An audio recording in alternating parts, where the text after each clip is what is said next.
Hi guys, in this video I am going to show you how to draw yourself as a manga character. I have to say it's quite a challenge, but also it's so much fun to work with yourself as a reference. You can vary your outfit, your hairstyle, or just vary the style you use to translate the photo to your paper. That said, what do we need? First, you are going to need a photo of yourself, preferably of your full body, so there's enough detail to make the drawing recognizable. Then you will need some paper, an eraser and a pencil. I prefer a mechanical one so I don't have to sharpen it, but that's up to you.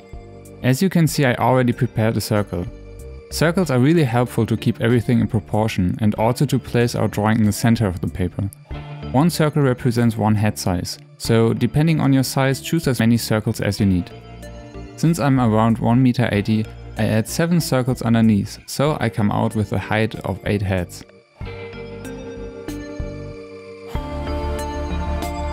Then I divide them in the middle. This is about the area where the legs are going to be. To make the general posture more dynamic, I add 2 slightly tilted lines, one for the shoulders and one for the hips, that I can use as a rough skeleton to draw basic shapes for the body.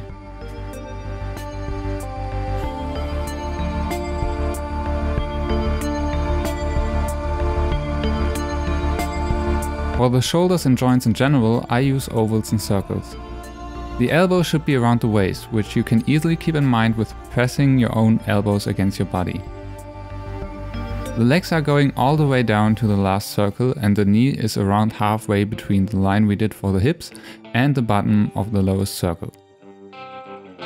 To prevent the pose from being too stiff, don't just think about which leg is the supporting leg and which is the free leg, but also keep an eye on the overall composition.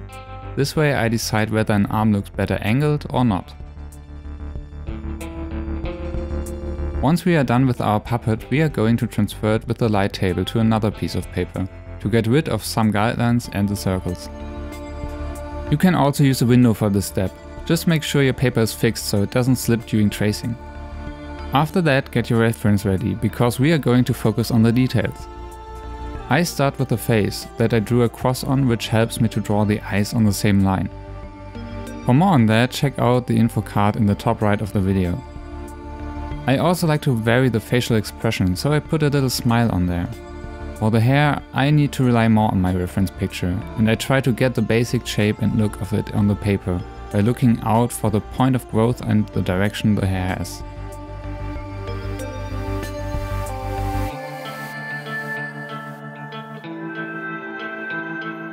Then I start to transfer the lines of the clothes following the photo. This by itself is pretty simple. Just watch out for the details and properties of your clothes. Does it have a V-neck or is it round? Is there a particular pattern? Is it leather or fabric?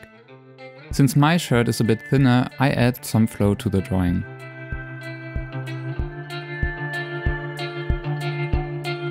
The pants aren't particularly skinny fit, so I add some folds here and there to get that look on my drawing as well.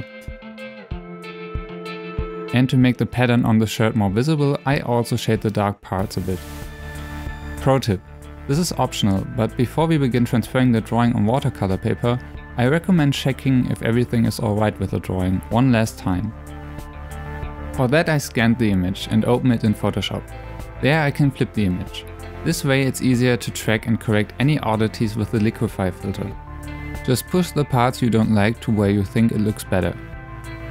After that I print out the image, which, using this method, also allows you to adjust the size of your drawing in case you maybe want to color it on a larger sheet of paper. Alright, now we can trace a drawing on watercolor paper.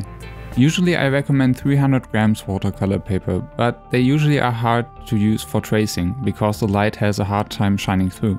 So for this step we can go for thinner 200 gram watercolor paper, since we are going to color only a tiny surface on the paper with watercolor, so it shouldn't be all that wavy afterwards.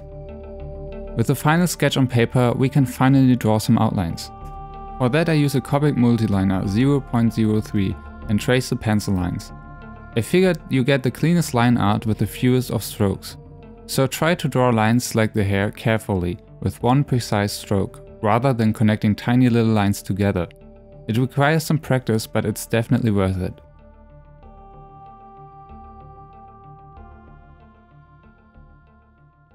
Finally, we can use some color. For the next step you will need your line art, the reference photo, some clean water, watercolor, brushes and tissues.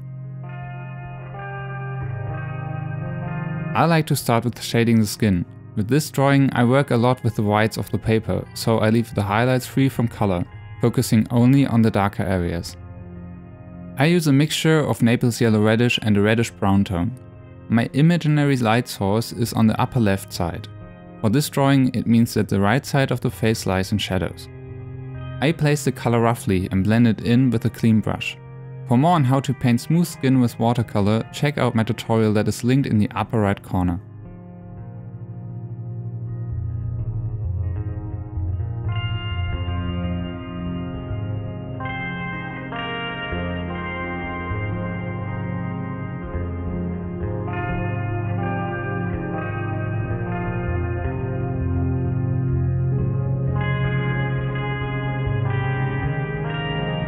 I use a light grey shade for the white of the eyes, and while I let that dry, I focus on the hair, adding shadows layer by layer, going deeper with each step, still watching out for the light source.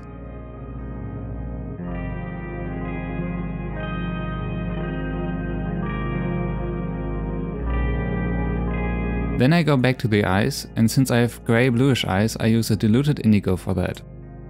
Because the t-shirt I wear on the photo is black, I start with a grey tone. But to make it more vivid, I also add some orange and blue tones. Regarding the pattern, I will focus on that in the end. The shirt has brown and beige stripes, and in order to not confuse the correct order, I start with laying down a first light wash of browns and paint the beige parts once the first layer dried down completely. This way I prevent them from bleeding into one another.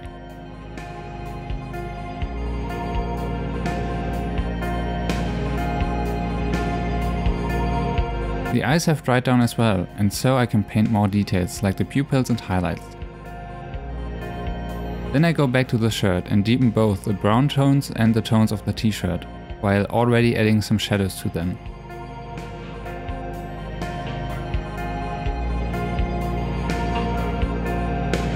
After that I start to paint the pants. The reference photo wasn't really showing it, but I was wearing muted purple trousers the day I took that picture. So I mix purple with a bit of black. Both tones granulate, so they dry down with a more interesting texture, which is perfect for large and otherwise flat colored pieces of clothes. Letting that dry, I go back to the t-shirt and add hard shadows to it. For that I paint with black on the dry paper and blend it with a mixture of color and water, so I don't end up with plain cel shading. If you have watched the do's and don'ts, you surely remember that watercolors need water to flow. For the shadows on the shirt I also use hard shadows that I blend with the rest on the certain parts, also adding some more exciting tones like orange and purple to it. Now I add some highlights to the hair by using pen white and carefully drawing them on the strands that I believe are exposed to the light source. Once that's done I go back to the pants, which compared to the photo are still too light. I use a flat wash of neutral grey and push the colors around on the wet paper to illustrate the folds and creases of the fabric.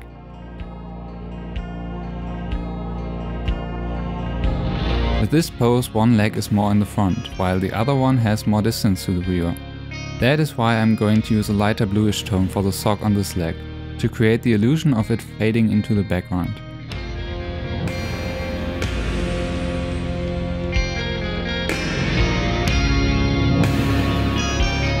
For the final details of the shirt I use a white pencil and roughly sketch the shape of the pattern. Some trivia in case you wondered, I got this Final Fantasy XV shirt at Gamescom in Germany last year after trying the VR fishing simulator. Once everything is sketched out, I use a white paint mixed with some yellow and paint over the colored pencil.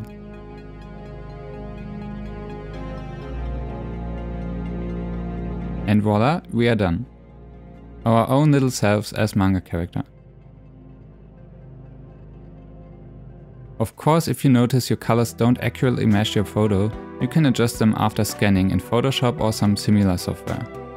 And also retouch the areas where you painted over the line art. But for now we are done. The best part about it is doing this over a period of time and comparing the little changes and differences between those drawings. Maybe your hair changed, or maybe even your drawing style changed. If you cosplay, you can also use that to create unconventional pictures of yourself or even little fan arts. That's it for today.